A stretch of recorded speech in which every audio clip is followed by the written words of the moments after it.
ஒருத்தர் குடிப்பதற்காக பாட்டிலெலாம் வாங்கிட்டு நான் நண்பரை கூப்பிட்டு வீட்டில் போய் உட்காந்துருக்கார், குடிக்க போகிறாரு.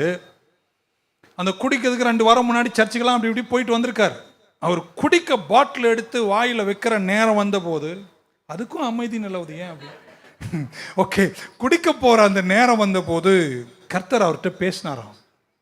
இப்போ கையில் வச்சிருக்கிற பாரு பாட்டிலை, அதை மட்டும் நீ கீழே ஊற்றிட்டு நீ வெளியே இந்த ரூமை விட்டு வெளியே போயிட்டீன்னா உன்னை நான் விடுதலை ஆக்கிடுவேன்னு சொன்னாராம். முதல்ல ரொம்ப நேரம் போராடினாராம்.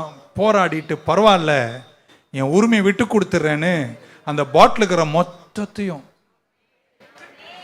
ஏன் இதுக்கு போய் அமைதி எப்படி இருக்கு, அந்த பாட்டில் இருக்கிற மொத்தத்தையும் கீழே ஊற்றிட்டு அந்த பாட்டிலை போட்டுட்டு வெளியே போனாரோ இல்லையோ, கர்த்தருடைய வல்லமை அவர் மேலே வந்து இறங்கி இன்னைக்கு அவர் ஒரு ஊழியக்காரனா கர்த்தர் அவரை மாற்றினார் என்ற சாட்சி கேட்டு ஆச்சரியப்பட்டேன்.